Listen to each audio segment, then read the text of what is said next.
Testing, 1, 2, 3, testing.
Hello and welcome to Under the Gun. I'm David Tuchman here each and every Wednesday night.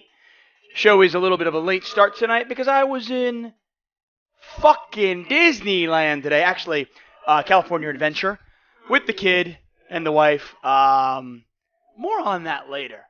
More on making yourself happy.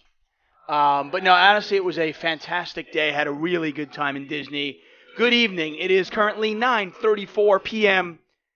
Pacific time. So we are a good 3.5 hours late. The vast majority of you guys listen to this show after the fact or watch it on YouTube after the fact, so it makes no difference. If you are one of the many people that do listen to the show after the fact and you're trying to find it live and you're still searching on Twitch, that's not going to help you. I still do have a Twitch channel, and I am gonna fuck around with some stuff over at Twitch. I promise, at some point. But we have migrated everything over to YouTube once again. So join us over there at the Crush Live Poker channel on YouTube. All sorts of goodness come today. First of all, happy Passover. I am wearing my Jewish sweater. I'll let you guys see it in full bloom here, because it is a beautiful thing.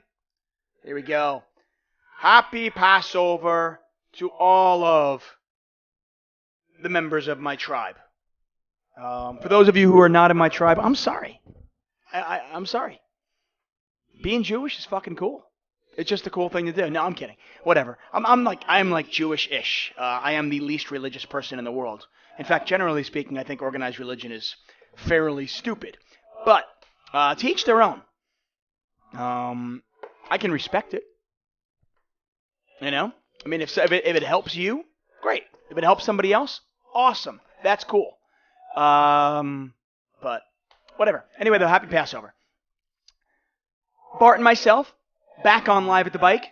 We had our reunion show last night, and I thought it went fairly well. I'm not going to lie, I was expecting a lot more trolls in the chat, but they did not come out. So, and I think it helped. I mean, in all fairness, Bart and I have been doing this for a long time. I've been dealing with trolls for a long time. I don't care about that. It's not going to bother me. But I was worried that it would kind of ruin the chat, and it didn't. Got some great tweets and texts of support from some, huge names and big people and fun people and friends, and I'm really appreciative for all the support. I mean, Sean McCormick, fucking the poker boss, tournament director over at Aria, guy has been crushing it, sends me the nicest text in the world. So, Sean, nothing but love for you, man. Thank you so much. Sean McCormick, by the way, will be on our show in, I believe, 3 weeks. So you can, we'll get him on the show. And if you have any questions for Sean McCormick, let me know what they might be. So Bart and myself were on the show last night. There were a lot of interesting hands, a lot of really, really aggressive 3-bet-y table. And interestingly enough, I have a video coming out on CrushLivePoker.com this Friday morning dealing with how to deal with the uncomfortable situation of being 3-bet a ton. And so I kind of go into that, and it was just interesting that last night's show, there were a ton of 3-bets. They were playing 5-10, but the straddle was always on. A ton of 3-bets, a lot of aggressive play. Going to get into an interesting hand that involved Israeli Ron and Ryan Feldman, who is now the No Limit host at the Bike, and of course, one of the partners of Live at the Bike. And it was definitely a cooler, but I want to examine whether the hand was played optimally by both players. An unconventional hand. Ace-Queen versus 5s in a 3-bet pot. And the flop was Ace-Queen-5 with 2 hearts out there. It was a very, very interesting hand. So we'll get into that. Twitter wars. I have found that I somehow got myself involved in a couple. I wouldn't say they're Twitter wars.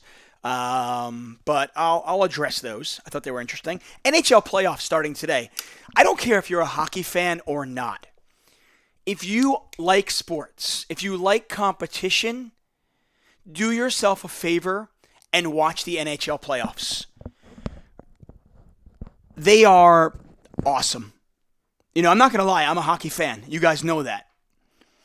But even I have trouble really getting into hockey from like October through the new year. Come January, I start getting excited because teams start to kind of like mix it up.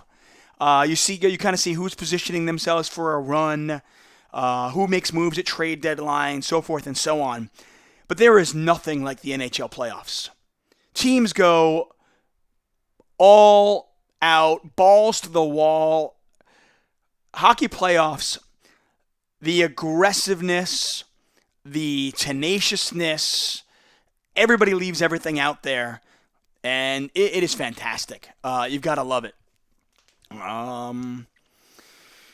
I've got, obviously the Washington Capitals are a favorite, but I think the Toronto Maple Leafs are going to give them a run. I don't think they're going to have enough to get it done, but I kind of like the price. I think they're like plus 270 or plus 280. So I do like that price. Daniel Negreanu and my boy FBT, Greg Mueller, were touting the Ottawa Senators on Twitter at like plus 170, which I think the line was kind of ridiculous. That said, I think the Bruins are a better team, and I do think the Bruins win that series. If you're looking for kind of a flyer, I do think the Edmonton Oilers are for real. They've got a lot of speed. I think the Toronto Maple Leafs are maybe just a year away. As crazy as it might seem, this could be a league that is very quickly dominated by the Edmonton Oilers on one side and the Toronto Maple Leafs on the other side. Really, really exciting stuff. If you're looking for a real long shot, I think you could look at a team like the New York Rangers, but they have played like such shit the last 2 or 3 months that it's really hard to get behind them. But they were so good early on, and they looked really good tonight. They shut out the Montreal Canadiens 2-0. And, they have the goaltending where if they get hot, they've got speed, they've got the goaltending, and they've got some clutch scoring that, if things fall the right way, this is a team that could make some noise. But the Washington Capitals, definitely the team to beat.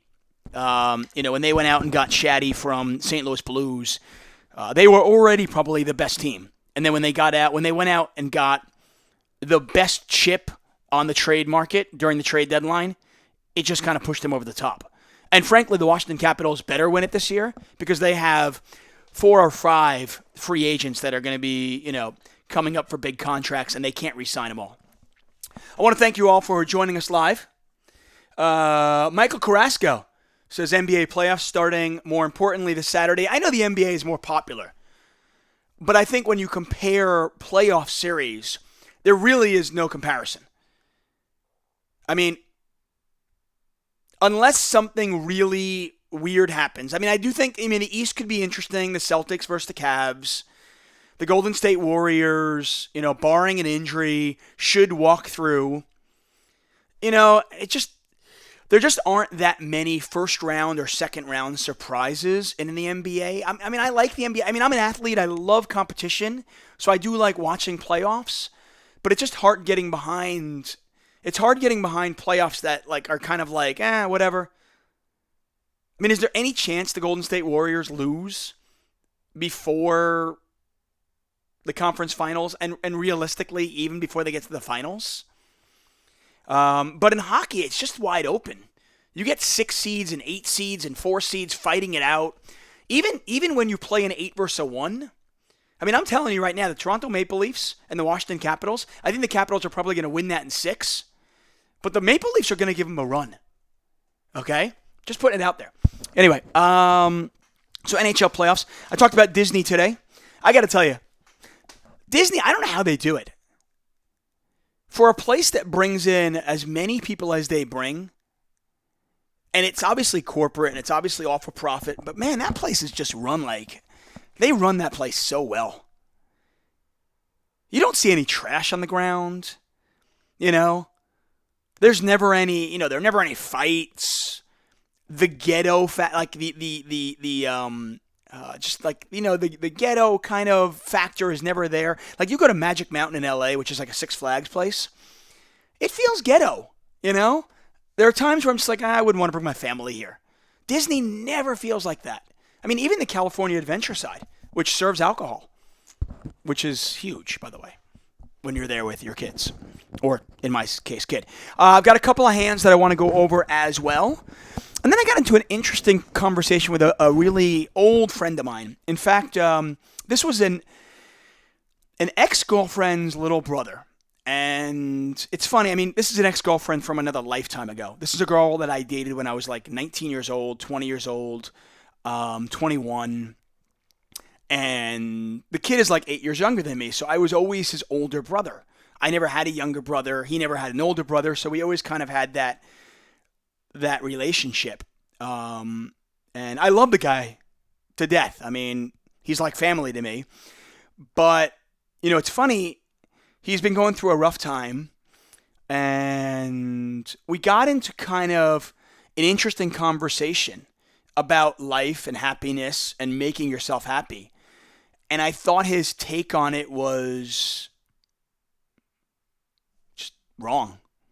I thought his take on it was just kind of strange. I just never saw life this way. And it's interesting because we kind of got into being materialistic and how important money is. And it's weird because I'm a fucking poker player. So you'd think, okay, well, Dave, that's, if... Isn't this kind of an oxymoron? I mean, you're a poker player, you're not materialistic. The fact of the matter is, part of the reason I'm a poker player is because I'm not measuring success by the size of my wallet. You know what I mean? I 100% genuinely believe I could have made a hell of a lot more money doing something else with my life. Not even a question, okay? I'm doing fine. Don't cry for me. I'm thrilled. But I have never been one that measures success by the size of your wallet. My dad had a very successful accounting firm in Manhattan for many years that I could have just taken over. And 100% I would have made more money if I had just taken that business over and, basically had his life. I didn't want that.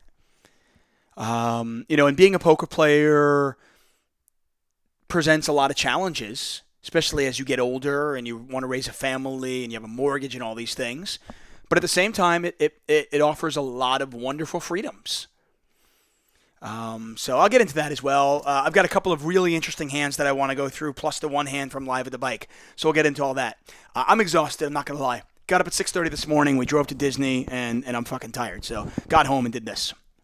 Because I love you guys. I was trying to fire up ACR, and I was going to play a sit and go while I did this. But the software was kind of logging down my computer. Between Skype being open and iTunes being open and the streaming being open, and then having that open as well, it was just kind of killing my computer. So I pulled that down. I'm wondering if maybe my computer's just not strong enough to do it all. I don't know. Time for me to, man up and buy a new computer, I guess. Anyway, let's get into it. So first thing off, so I got into this conversation. Anyway, my buddy has a professional baseball player, used to be, just a gifted athlete, the kind of guy you hate. 6'3", 220 pounds, pure muscle, never works out. Ran a 4.5 in college and got drafted by the St. Louis Cardinals. Played 1 year of football in high school and made all conference. He played defensive end and got 11 sacks. Had he played, he probably very easily could have walked on to a football team and probably been a very, very good safety. Or maybe even linebacker, who knows, in college.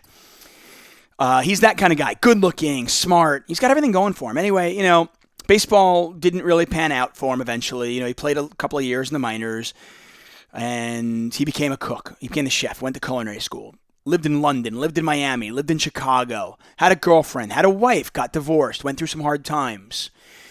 Anyway, he's been going through some tough times, and he sends me a text he just got a job. He plays golf a lot, and he and I will play golf occasionally. And this is a long-winded story, but there's a point to it. Okay, I promise. Anyway, he sends me a text saying he got a job as a chef. He was kind of in and out of work and everything, and he was going through some tough times. And I said, hey, dude, take some time for yourself. Anyway, he says, hey, I got a job as a chef at a private golf course. And I was like, dude, that's perfect for you. And he's like, yeah, it's great. He's like, I can play golf for free. They let me play golf. It's not really, I'm cooking I'm basically cooking a little bit during the day. Then I get 4 hours off. Then maybe I'm cooking dinner once in a while. I'm only working 5 days a week. It's easy, Being a chef is difficult, especially if you own a restaurant, but being a chef is hard. You're always working Friday and Saturday nights. Most executive chefs are working 70, 80 hours a week. It's ridiculous. So he was kind of like, he was really stoked about this job because he was thinking, I can work 40 hours. This is great. The money wasn't great, but he didn't care. And I was like, dude, forget the money. You know what I mean? He has no kids. I was like, come on. Anyway, sends me a text not a week later, quit the job. And I was like, dude, what happened? Comes back to me, he goes, the kitchen was a mess, it was disgusting, and they weren't really willing to put any money into it to clean it up. I just couldn't work there. I said, okay, that sucks. Then he sends me a text, he goes, man, I don't know what to do. He goes, I just don't think, being a chef will make me happy. And this is all I know. It's what I've done for the last 15 years. It's all I have no training for anything else. So what am I going to do? And I think there are poker players out there that probably face the same dilemma. Maybe they get a little bit older and you look in the mirror and you go, fuck, maybe I don't like poker anymore. Maybe I don't want to do this for a living. I don't want to play poker for a living. Maybe I just want to do it for fun. But what else can I do? So I gave him the same advice that my mom gave me a long time ago when I was kind of like figuring out, what do I want to do with my life, And the same thing I told my wife, by the way. I said, what makes you happy? I'm not trying to be a motivational speaker here. This is just a story that I want to share with you, and hopefully it speaks to a few of you out there. But I'm trying to just speak from the heart. But anyway, so I said to him, what makes you happy? I said, make a list of stuff that makes you happy. Whatever it might be, I don't care. If it's baseball, if it's fantasy football, if it's riding a horse, if it's working with kids, I don't care. And then I said, after you make a list of everything that you really are passionate about and things that you love, I go from there, you can start doing a little bit of research and start figuring out, okay, what kind of jobs can I do that are related to the things that I love, things that I'm passionate about? You know what I mean? If you love playing games, okay. Is there, what kind of games do you love playing? Is there a place out there that I can get a job, whether it's a website, whether it's writing a blog, whether it's developing something? I mean, there's so many different places to go. I mean, with my wife, it was very simple. I mean, she was like, she loved writing and she loved working with kids. So it was just a natural thing. I said, I've always thought you would be a great teacher. And she's like, yeah. So she went back to school and she became a teacher. And I think she thought she was probably going to end up being like a college professor or maybe a high school English teacher. But she's actually settled and she's teaching literacy for a charter school here in LA, and she really loves it for, elementary school. And she seems to really like enjoying working with the younger kids. And maybe that'll change. Who knows? So anyways, I was talking to him about this, and he came back and he's like, that sounds great, Tuck, but I'm not trained in any of these things. What am I? You make it sound so easy. I mean, you make it sound like, oh yeah, just do it. Just pick up a new job. Reinvent yourself. And I'm like, why not? And then he's like, I'm not a cat. I can't just land at my feet. I'm like, yes, you are. We all are. You can do this. I go, in fact, you have to do this. So we got into this conversation. I'm like, you owe it to yourself to make yourself happy. And I said, that's not just true. I mean, you happen to be a single guy who has no kids, so there's really no reason. I go, but even if you have kids, even if you have a mortgage, a wife, I go, what kind of dad are you going to be? What kind of husband would you be if you're miserable? There's only 168 hours in a week, of which, we spend, 49, 50 sleeping. You spend 10, 12, 15 in the bathroom. You're driving for some of that. When you think about it, we probably only have maybe 80 hours of free time a week. A lot of us spend 40 or 50 of them working. To me, it never made sense growing up. It never made sense that I would jump into a job that I didn't love. Now, that doesn't mean you're not going to hate your job at times. I mean, hey, I love my job. My job is awesome. I am the luckiest guy in the world. I'm not going to lie. There are times where I'm like, fuck, I don't want to play poker today. I don't want to commentate on poker today. I want to stay home. I want to chill.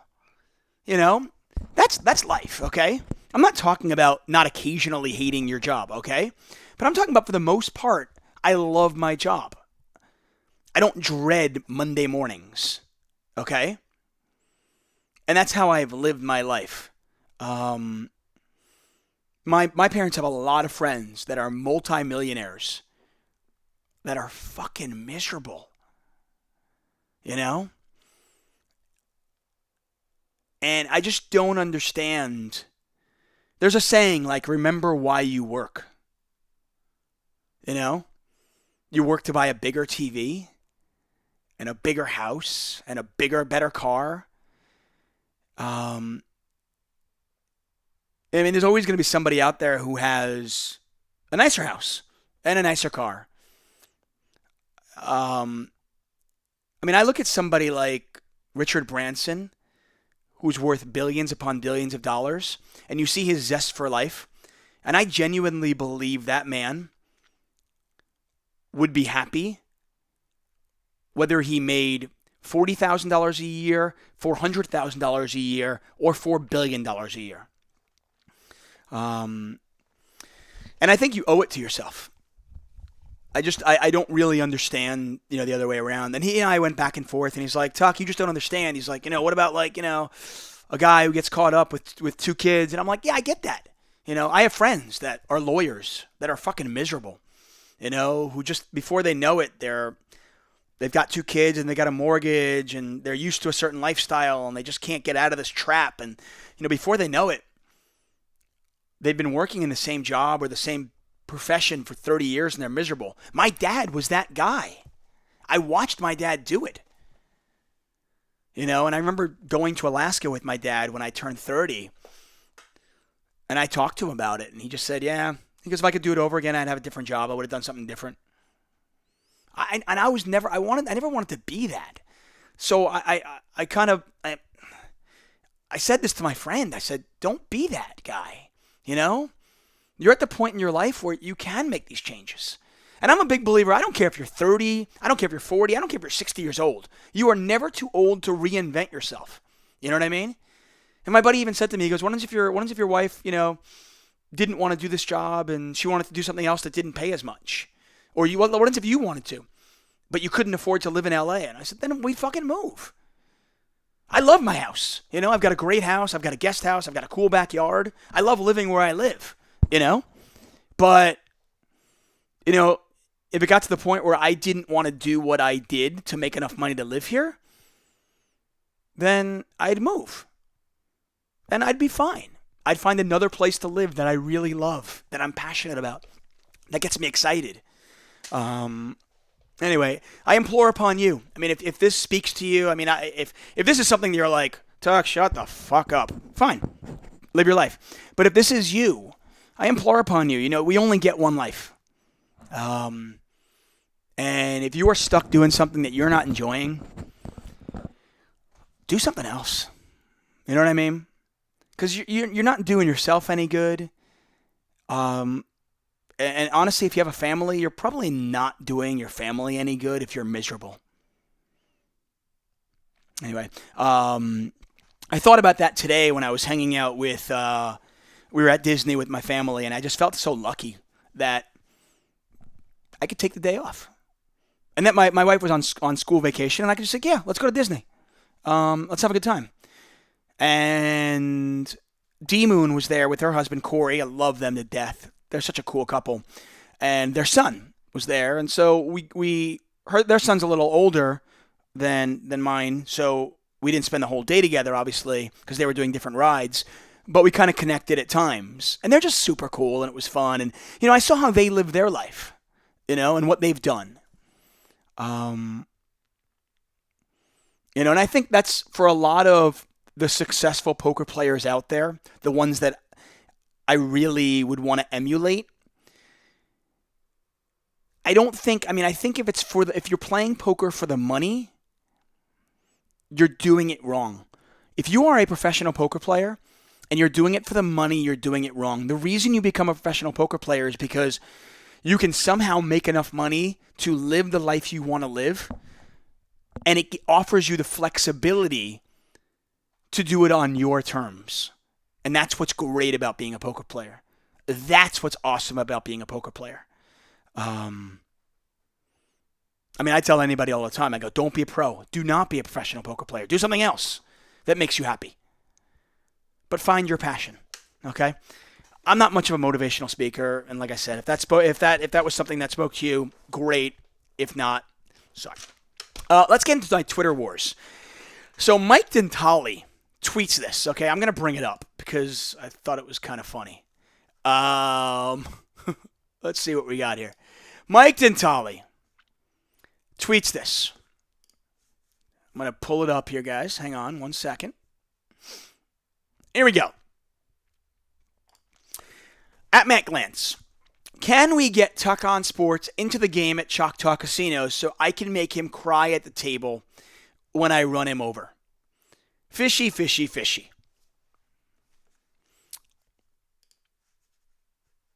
Now, Dentale, I called Dentale out on the show. And so, who knows? That could be the reason he did that. And I thought for a second, should I respond with something clever and witty? And then I thought better of it because I figured it would be lost on Dentale. He just won't get it. I mean, the guy is that stupid. So then I just responded with a simple,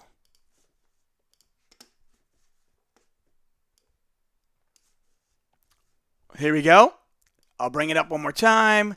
Then I responded with this. Very simple, as you guys can see. By the way, you can follow me on at Tuck on Sports on Twitter. Here we go. I responded with this. Next time you play somebody heads up for $30,000, why don't you take a moment to work on your game, you stupid ape? Love ya. Heart.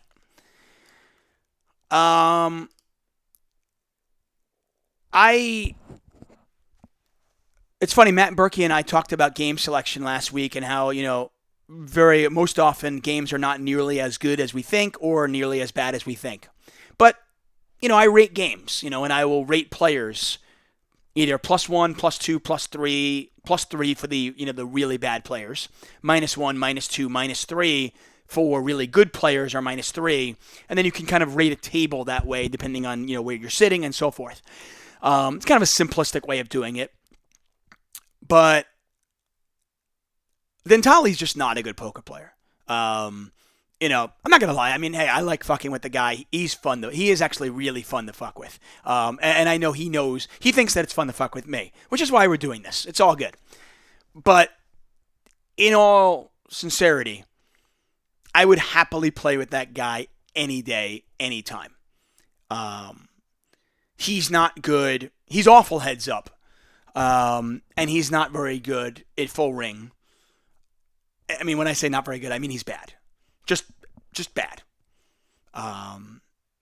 It's funny, somebody actually said, somebody was talking about when Kate Hall beat him, they were saying that, maybe Kate Hall should not berate him as much because, be a pro, don't take. So there are certain fish out there that you can tap as hard as you want and it doesn't make a difference. In fact, they'll come back harder at you because they're just in denial. Like Dentale could hear this and he'd actually think to himself, "No, I'm good. Tuchman, you suck. Let's go. Let's play."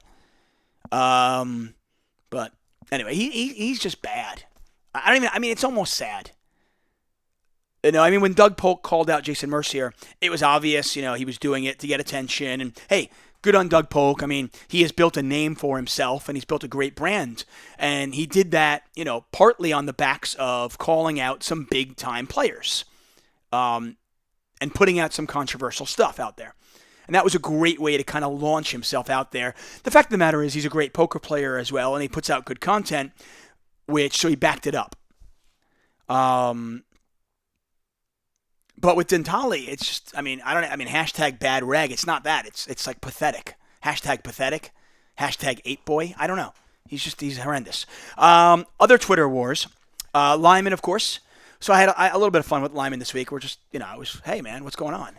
I was trying to say hi to him and everything, and I found it really interesting that Lyman For the longest time, Lyman always said, at least I heard this, I thought, was I don't mute people, I don't block people, right? Which, is kind of interesting because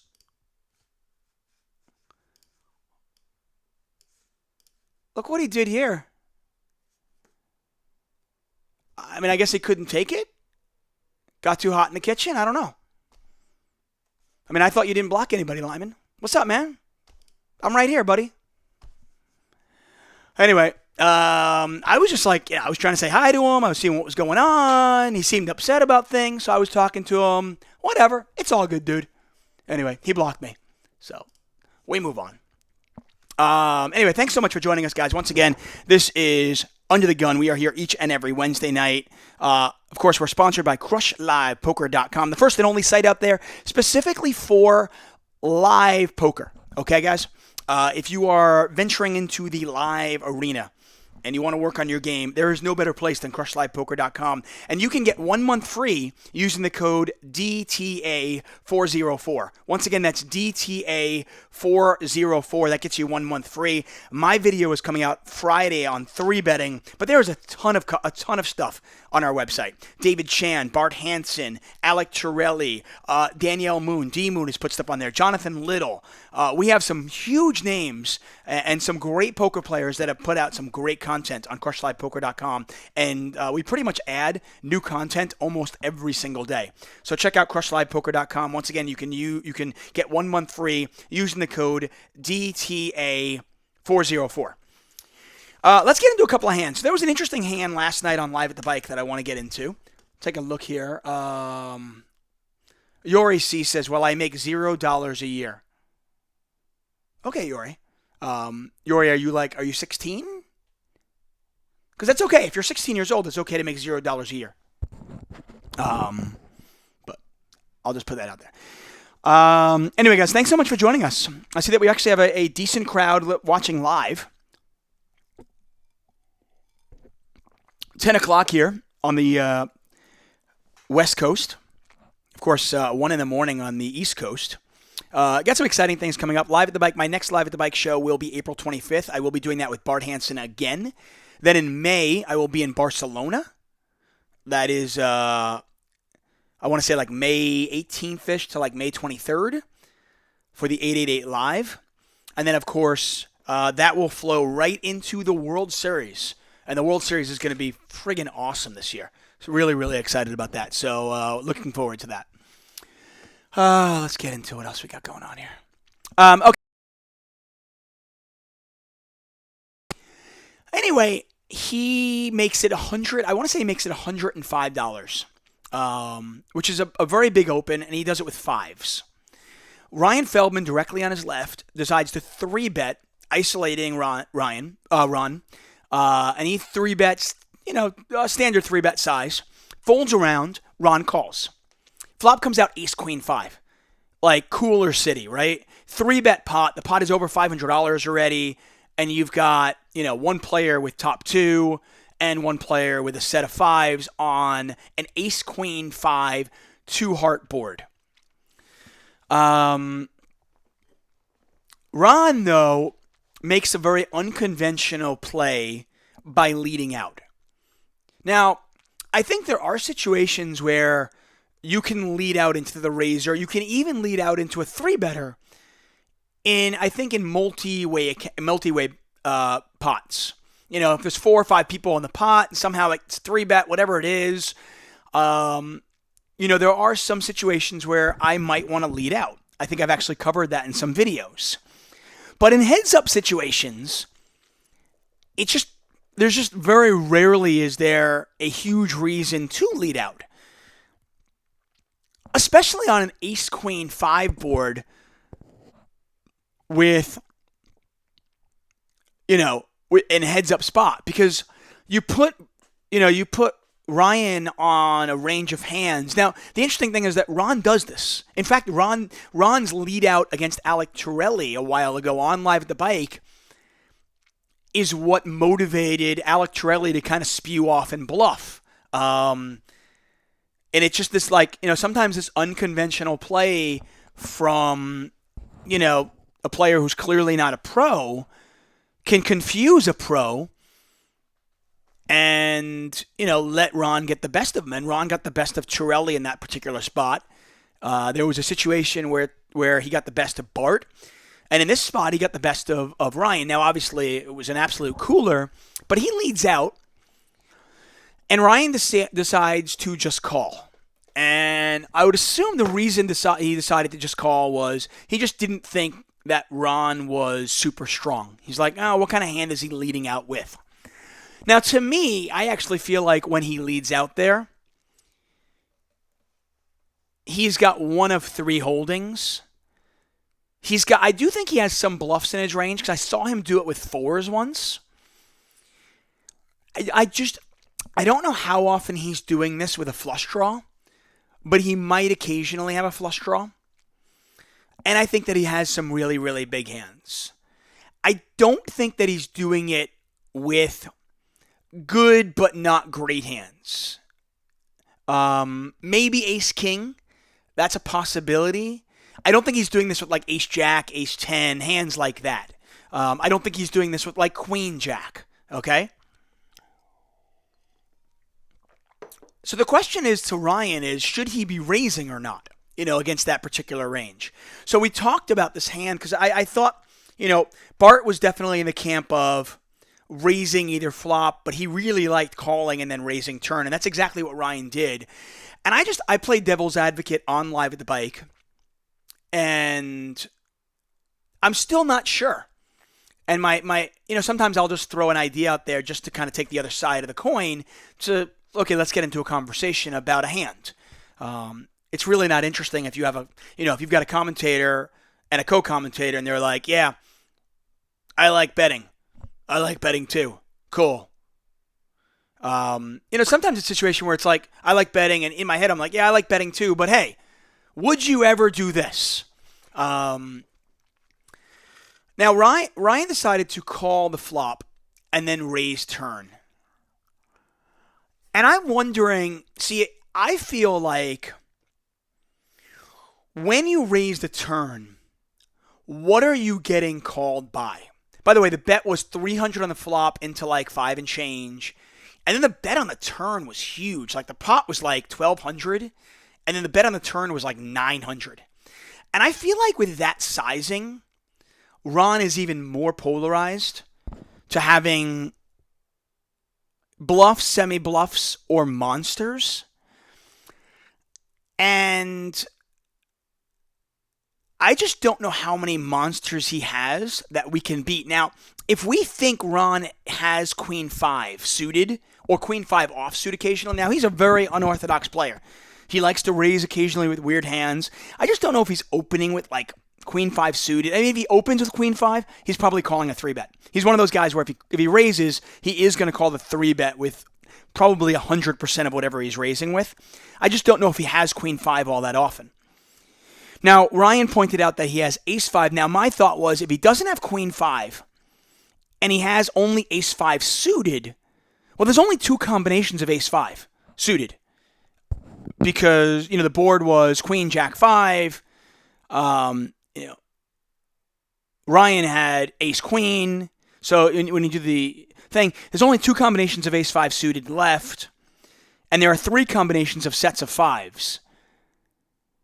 So I just wasn't sure, and I thought, with that big sizing on the turn, I'm just not sure if raising is all that smart, because do we get called by worse? Maybe we do. I mean, if our opponent does have, a huge flush draw or some sort of like combo draw, maybe we get it in against that hand, and we don't mind. Obviously, if we're raising, we can't fold to a 3-bet. Because he could have, a hand like King 10 of hearts, Jack 10 of hearts. Those kind of hands are certainly in his range. So we can't fold if we decide to raise.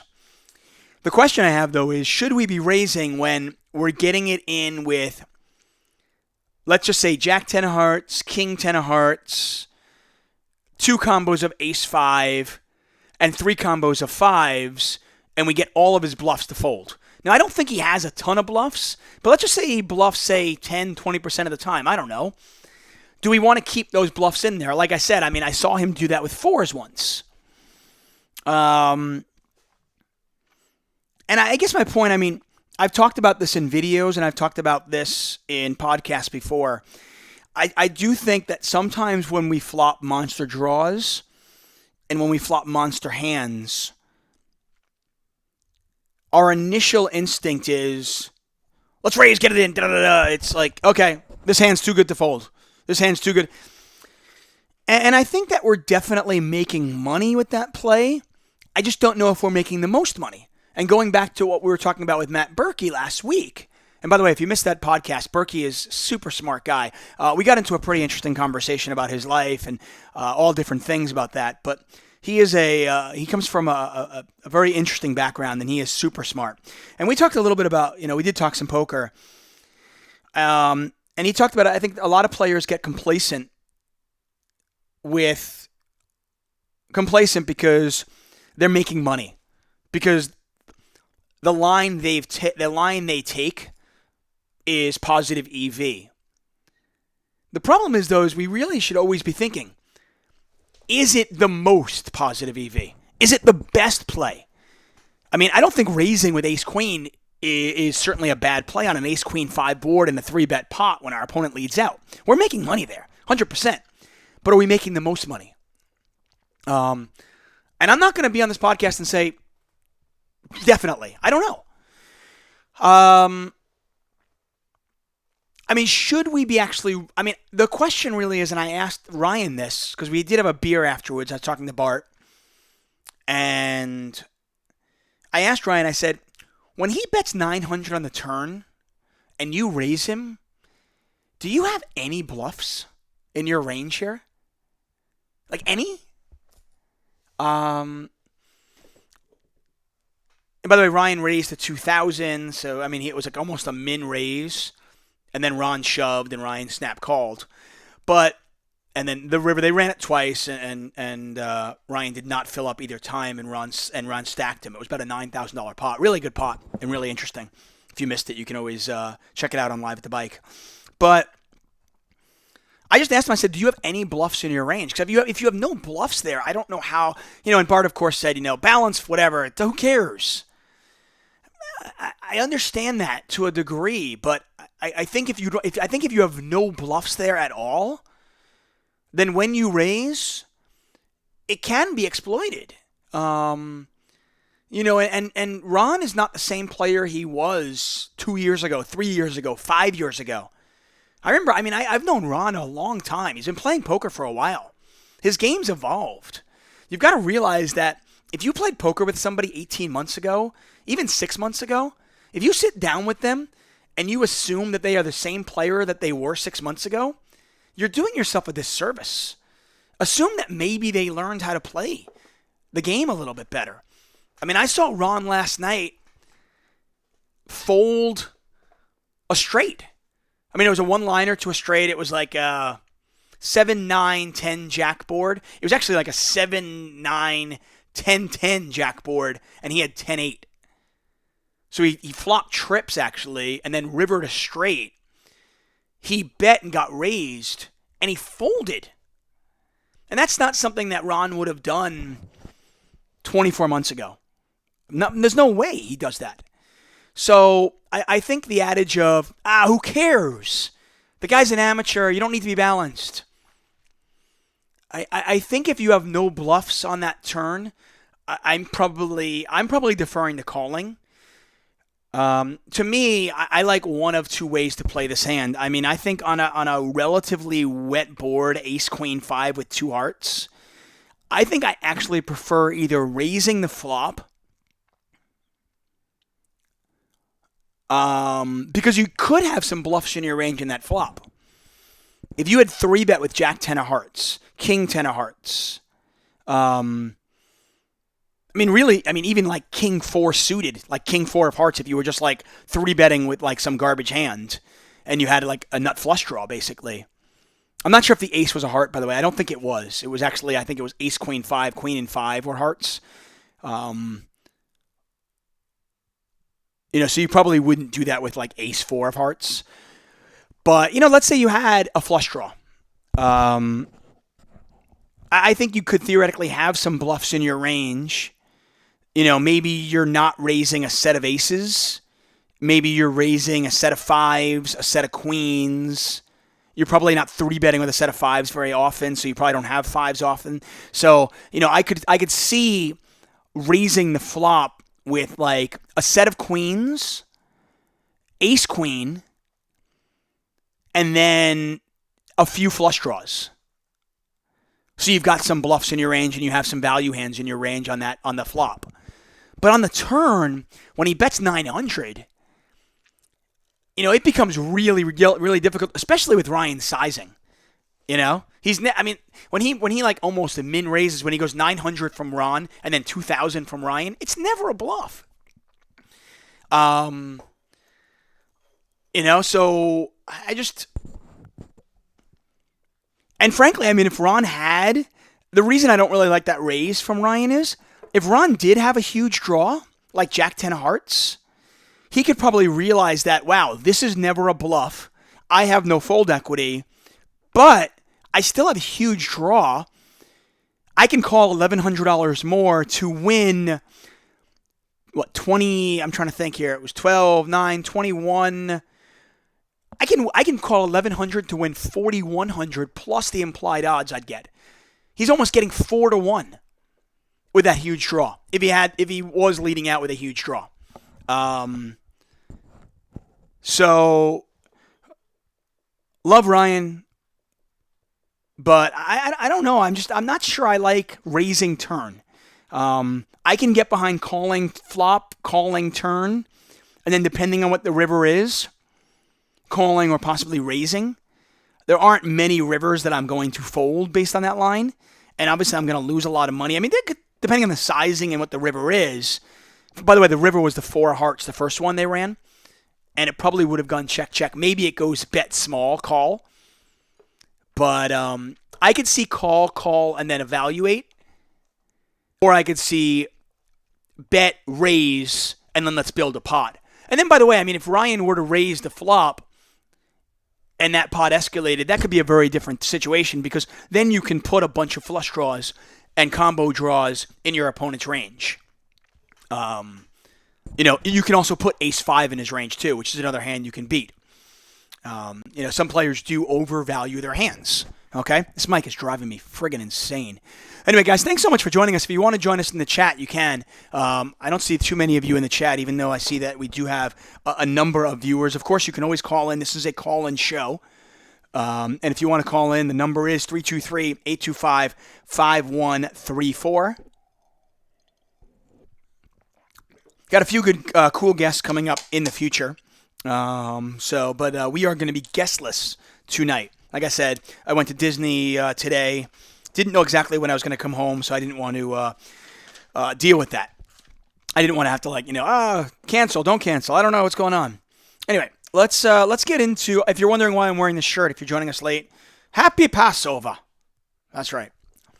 Let's get into a hand. So I just brought up, that some players overvalue their hand.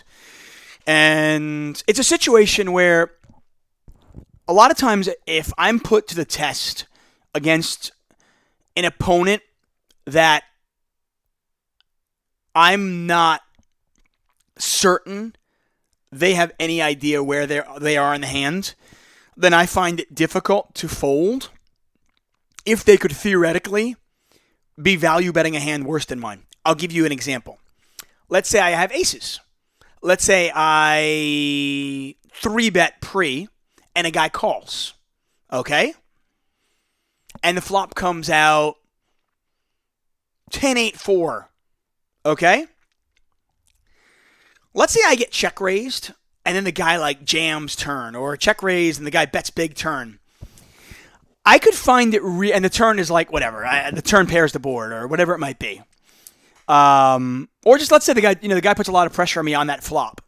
I find it difficult to get rid of a hand like that. I mean, I have no problem folding one pair hands, but against certain players that could overvalue hands on a 10 high flop, it can be very difficult to get rid of a hand like aces or kings because your opponent could be overvaluing queens and jacks. In fact, I got into a hand with a player at Hustler, I want to say last week, where I actually ended up folding aces on the river in a 3-bet pot. He raised, and he's not terribly tight, but he's not like crazy aggressive. And anyway, there was a caller in between. I 3-bet with aces out of position. We were super deep. I mean, we were probably 600 bigs deep, 600, 700 bigs deep. He called my 3-bet. Other player folded. Flop came, and the flop came out. Anyway, the way the hand played out, I thought for a moment, I was like, could he have queens here? But on the river, I just didn't think that he'd bet queens. So I let the aces go. And I don't know if I was right or wrong, but the way the hand played out, I felt like I was right. And I might even talk about that hand at some point. But before we get to that, I do want to talk about this hand, because this is talking about overvaluing hands and the reason you can't fold. In fact, I'm looking at my notes, and I have underlined, emphatic, you can't fold, with 6 exclamation points. When I use 6 exclamation points, I really mean it. Anyway, how we got here is not that important, because I was involved in the hand, but then I was out. It didn't make a difference. It wasn't me. Anyway, essentially, though, guy bets $235. He's deep. The next guy calls, and then another player. And this was like last week, and the game was just ridiculously good. Everybody was deep. There was over $40,000 on the table in a 5-5 game. So the effective stacks were like $3,500. It was really crazy. Anyway, guy bets $235 on a 10-6-6 board. Okay? No suits. 10-6-6. Guy bets $235. Next guy calls. Next guy raises. Next guy's tight, by the way. He raises to 800 on a 10-6-6 board. Okay? The original better folds. Okay? So I'll just give you the line. Seat 6 bets $235. Seat 8 calls $235. Seat 2, I was in seat 1. Seat 2 makes it 800. The original better folds. And now the caller that was in seat 8 raises all in for $3,100. Now, the guy in seat 2 was very tight, but he had won a few hands in this great table, where he flopped sets against the fish, and he had like $4,000, and this was a huge win for him. And you could tell that he did not want to give up his win. You know what I mean? You could tell that it was like, and just agonized. You could also tell, by the way, this guy at 100% of the time had a 6. And not only a 6, probably a huge 6, like ace 6. He tanks, and he tanks, and he tanks. And he ended up folding on what was a 10-6-6 board. And he folded. And my note here was, sometimes your opponents won't have any clue where they're at. By the way, the guy who moved all in for $3,100 had 7-6. And claimed, and I just laughed under my breath when he said it, he claimed that he knew he was behind, but he was turning his hand into a bluff. Ha! Ha! Ha! Are you fucking kidding me? Come on, dude. I'm not even kidding when I say that. It went bet 235, call 235, raise 800, fold, move all in for 3,100. Guy folds ace 6, and then the guy with 7-6 claimed he turned 7-6 into a bluff. Oh, stop it. He had no clue where he was in the hand. He had trips, and he was like, I've got the nuts. Not realizing that the guy in seat 2, when he makes it $800, the worst hand he has is a 6. Okay? That's the worst hand he has. I mean, if the guy bets 235, and I call 235, and the guy in seat 2 makes it 800, and the other guy folds, man, 7-6 is a really tough hand to call there with. I hate my hand. Hate it. Yeah, I can beat 6-5, but I'm likely going to chop it against 6-5. I can't beat 8-6. I mean, I can't beat most of the sixes. But he shoves all in. Ace-6 actually folded. And I'm just like, no, you can't fold there. You know? Is your opponent going to have 10-6 suited occasionally? Maybe. But is he really going to shove all in when he has a full house? Is he going to have pocket 10s there? He could. I mean, I'll be honest. I mean, I might play that hand that way. You know, if I know if I know the guy in seat 2 always has a 6, and I've got pocket 10s there, yeah, I might move all in. Because I know he's not going to fold. But the problem was this guy did fold. So maybe you shouldn't move all in. But this guy's just not going to do that with pocket 10s. You know what I mean? Sometimes you just got to realize that your opponent has no idea where they're at in the hand, and they are overvaluing their hand. They're overplaying their hand. Yeah, and you know what? If you're beat, you're beat, and it sucks. But that's sometimes the toughest part about playing poker. It's not a question, is he bluffing? Is he not bluffing? It's a matter of like, wow, he's not bluffing, but is there a chance that he's overvaluing his hand? You know? I got one other hand here for you. This is an interesting one too. And this was, my note for it was, pay attention to what position your opponents limped in from. Okay? Straddled pot, right? Limped around. I'm the hero, and I was in the big blind, and I had 5-4 suited. So I tossed the extra $5 in there, and we see a pot 5 ways. Flop is 5-4-3, 2 diamonds. So I flop top 2. But you've got to be very aware that this hand is not only very vulnerable, but in a limped around pot, you've got to be aware that your hand may not be good either. Anyway, I decide to bet. I don't really want to check raise here. I want to bet and if I get called, we'll see what happens. I can adjust the play. So I decide to bet into all 5 players, and I bet 40 into what was 60. In fact, there's 4 limpers. I'm in the big blind, and then the straddle. So there were 6 players involved in the hand. Flop comes out 5-4-3, 2 diamonds. I flop top 2. I also have the backdoor flush draw, by the way. I had 5-4 of clubs, so it was 5-4-3, 2 diamonds, 1 club. Fold, 1 dude calls, next player folds. Player on the button now raises to $120. Now, this particular player is fairly loose, fairly aggro. He could do this with a bunch of hands. He could do this with a flush draw. He could do this with like a 6, straight draw. He could also even very strangely, I mean, I think he probably would have raised pre with an overpair, so I don't think he has very many overpairs in his range. But I know he'll also do this with a straight, okay? I don't really want to, I mean, we're fairly deep, you know, well over 200 big blinds. I don't want to escalate this pot and play a huge pot with top 2 just yet from out of position. So I call. And now the player in mid position moves all in for 325. Okay? So first question I ask you guys, what would you do when the player makes it 120? What should I do with 5-4? Right? In my opinion, I think re-raising there is probably an overplay. I think you end up getting called by all draws. And there are going to be a lot of turn cards you're just not going to like. And I also think that you're going to get called by a lot of hands that already have you beat.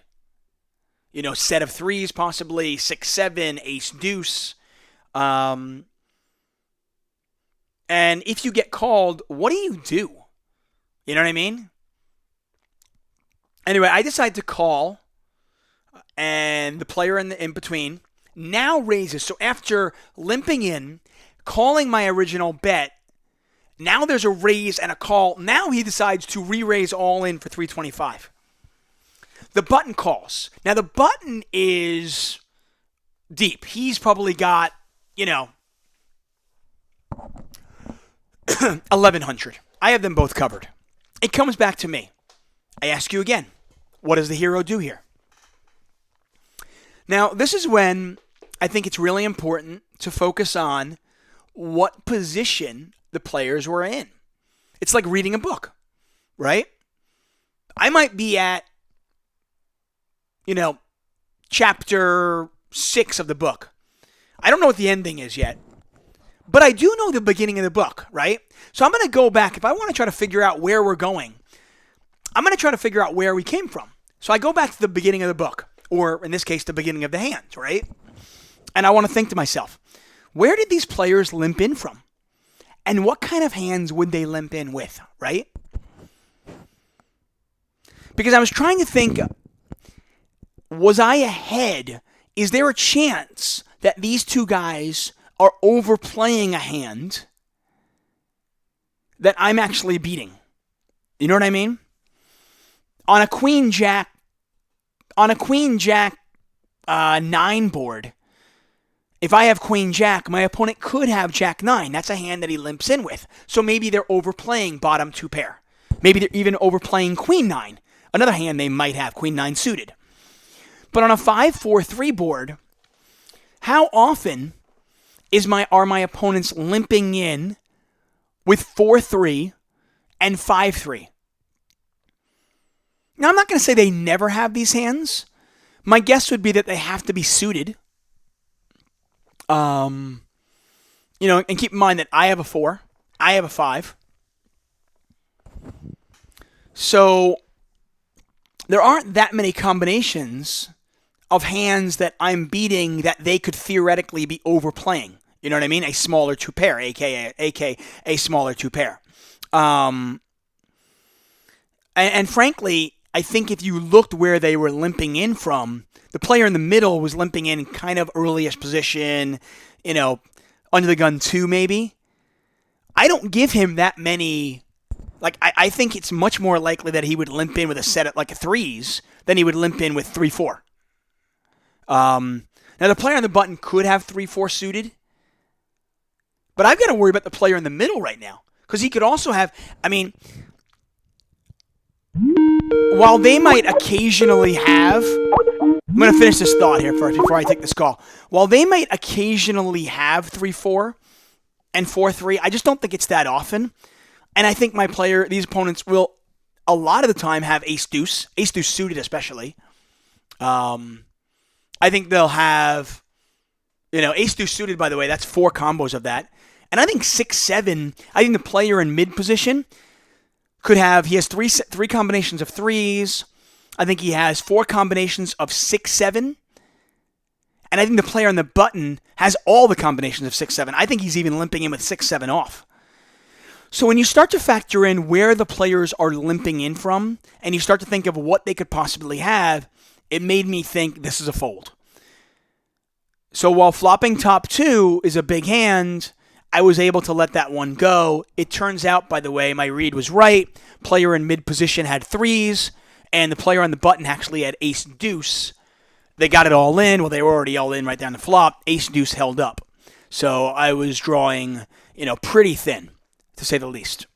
So just a few hands that I thought, but in all these situations, it was a situation of, is there a chance that your opponent is overplaying their hand, and how should I play my hand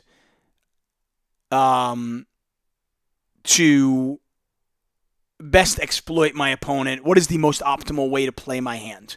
So some interesting poker there for sure. Hopefully, whoever just called will call back. Otherwise, that is going to do it for us. Fun show. Like I said, a guestless show. I hope you guys enjoyed it. We covered all sorts of stuff. Oh, here it is. Let's see who this is. Maybe this. I wonder if this is actually Dentale. It's a 917 number.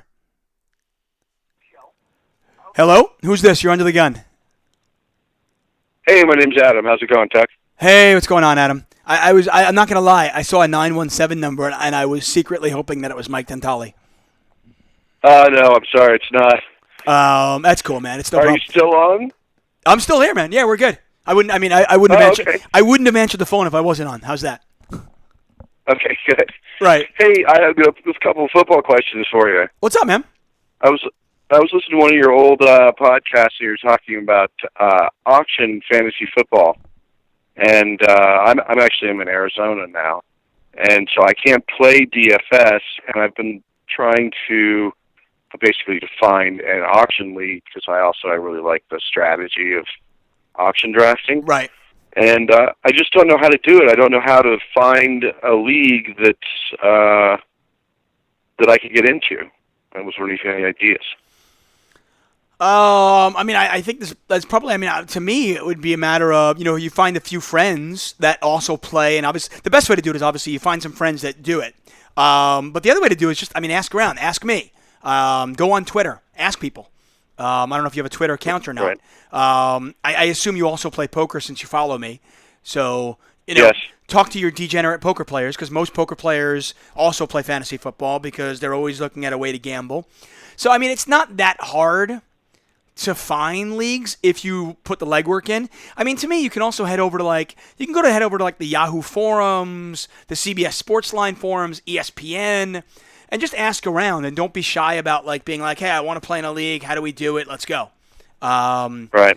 Obviously you got to be. Yeah, I've tried before, just getting a bunch of Facebook friends and stuff together, and it seems like we'll get 7 when we're trying to get 10, or we'll get 9 when we're trying to get 12, but we can never just get a league filled, and it's kind of a hassle trying to chase down people and sell them on some fantasy football league. But yeah, no, and also it can I've be been a in leagues hassle before where I'm the new guy, and everybody kind of hates you, and I don't want to do that either. Right. That's the thing. It's like if you play in a league with, nobody and you're playing for money and it's significant money, I don't know if that's part of the reason you're playing or you're just playing for fun. If you're just playing for fun, it's not a big deal because you can find a league, you make it a $20 league, a $50 league, a $100 league, and you don't give a shit. You're like, cool, let's do it. But if you're playing for money that's fairly significant, you'd like to play it with people that you at least know are on the up and up. Yeah.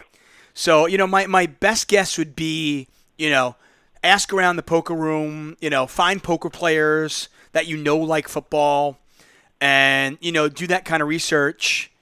I don't know what, I'll put it this way. If you get 11 and you need a 12th, let me know. I'll jump in.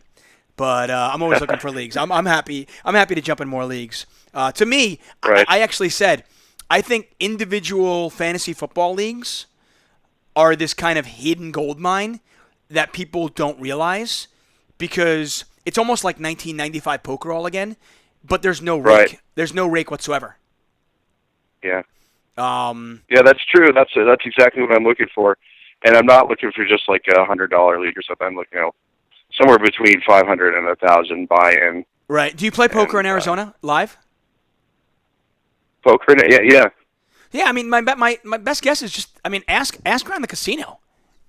I'd be shocked. I'd be shocked if you couldn't get a fantasy football league around poker players. There's a commerce league that I was in for. I was in for a while. There was when I was at the bike. There was a league that was run, and there was a bunch of guys at the bike that was playing in that one. It's just not hard. You start talking football with guys in a poker game, or girls. You're gonna find people that are like, "Oh, I'll play." And if you already have 7, then you basically need 3 more, 5 more. That's it. Yeah. So, hey, second question. I know up? you grew up on the East Coast. I'm a Giants fan. How'd you pick the Jets as your team? The Jets picked me. I have a photograph. My parents are Jet fans, and in fact, there's a photograph of my mom and my dad at a Jet game, actually at Shea Stadium, watching the New York Jets play. And my mom is pregnant with me at the game. So I was at a Jet game. I was at a Jet game while I was still a fetus. So how could I not be a Jet fan? Right. So yeah. I'm a little bit older than you, but back in the '80s, I had to choose between the Jets and the Giants, and it was a pretty easy choice, I think. Yeah, hey, listen, nobody picks the Jets. The Jets pick you. Right. There's no Jet fan out there that's like, yeah, you know what, I was a kid, or, I wasn't really into football, and I just decided I had to pick a team, so I'd go, let's go for those Jets, Right. Rich Kotite is such a cool coach. He's so sexy. I want to root for him. Yeah, no, that's not how it works, man. The Jets pick you. I bleed green and they suck. It's terrible. Hey, enjoy Brandon Marshall next year. Yeah. Well, hopefully we'll get a tight end in the draft, and I'd really like to see the Giants get that Christian McCaffrey kid, but I don't think that's going to happen. Yeah, I mean the Giants. I mean, to be honest with you, I think Brandon Marshall's going to have. I think he's going to be a nice fit there. I think Eli Manning is actually their problem right now. He has been declining. He's not the quarterback he was even 3 or 4 years ago. Yeah, and I agree. He's just. I mean, their defense is very good. Their defense is very good. I think they're going to be able to run the ball. I think obviously Odell Beckham and Brandon Marshall, and Shepard, is Sterling Shepard, right? Yep. Yeah, I mean, I think their receiving core is obviously solid. I think Eli Manning is their problem.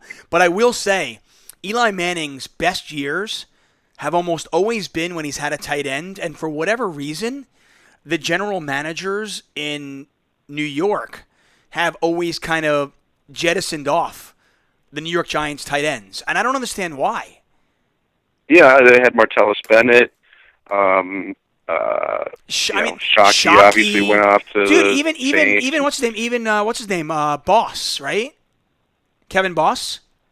You're right. Yeah. He was. I mean, he was. He might have had some injury issues. No, he went to the Raiders. Yeah, he got signed by a free. He got signed. The Raiders signed him, and the New York Giants just never have they never have a tight end that consistently is a threat. And I just think Eli Manning is just a much better quarterback when he has that 6'5", 260-pound tight end in the middle of the field to throw the ball to. I don't get it. Well, he definitely needs protection. He's not Brett Favre. And for when he was doing well, we had Brandon Jacobs, who was 6'4", 250 or something like that. Yeah. And he was a great pass protector. And so that's been a big part of the Giants' problems.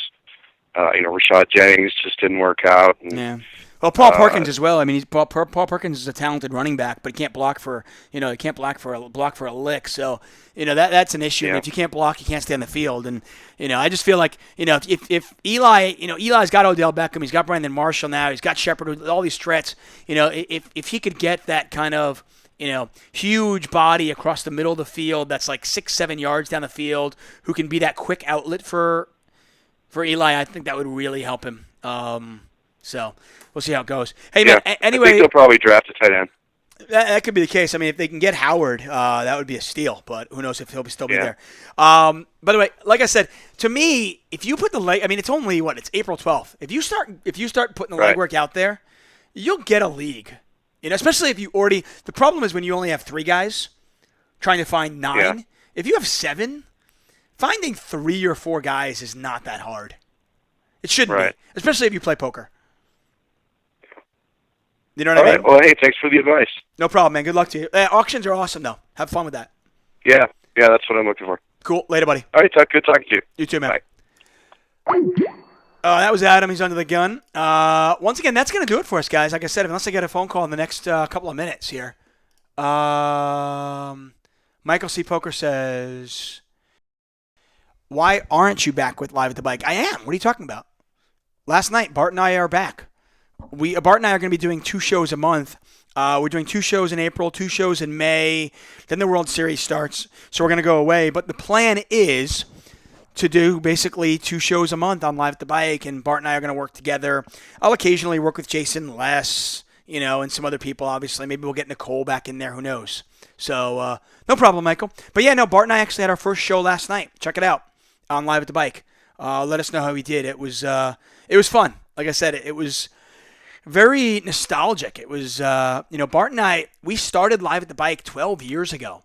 So it was crazy to get back in there.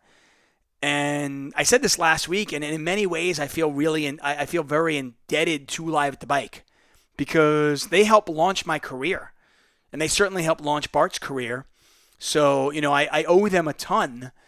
And, Bart and I, it's funny, we're best friends. We hang out all the time, but he and I have not really done commentary in a long time. So it was a lot of fun to do the show, and I think it'll be a lot of fun for him and I to work together again. So it'll be cool. Michael C. Poker says, can you talk about what happened with the shutdown? It would just be me adding on more ignorance. I don't know anything about it. I am not privy to the bike's books or money laundering. I have no, friends or relatives that are in the FBI, like feds, IRS, or anything like that. So I don't know anything. I know obviously in cash businesses, you've got to deal with, in cash businesses, money laundering is a thing, and casinos have to deal with that all the time to prevent money laundering. So it's just something that the bike had to deal with. Obviously, they got shut down for less than 24 hours, and they're back open. So I guess not a big deal. But, I don't know anything more about it. I'll say that. If you have any other questions, guys, you can send the chat. Once again, call in 323-825-5134. Once again, this is David Tuchman here for Under the Gun, sponsored by CrushLivePoker.com. If you want to check out CrushLivePoker.com, you can using the code DTA404. Got a lot going on. April 25th, I will be back on live at the bike. In May, I will be in Barcelona with Jesse Sylvia doing commentary. Tonka, who is my normal partner in crime for 888 Live, is busy doing, he's busy with Scoop. Love Tonka. Love working with him. I think he's so good at what he does. But it'll be nice. It'll be a lot of fun doing it with Jesse Sylvia, who's a good friend of mine and also is a great commentator. So Jesse Sylvia and I will be in Barcelona doing that. And then just about a week after that finishes, the World Series starts, and I will be in Vegas for that. So that'll be a lot of fun too. Anyway, thanks so much for joining us, guys. That will do it. We will be back next Wednesday. So leave you with some more of my man, David Bowie. I don't know about you guys, man. I'm a David Bowie fan. Like, I don't know. His music kind of just spoke to me. Whatever. Anyway, that's it for guys. Under the Gun. Thank you so much. Once again, by the way, I have a video coming up on CrushLivePoker.com on Friday about 3-betting. If you are not a member, use the code DTA404 and get 1 month free, and you can check out that video. Good night and goodbye.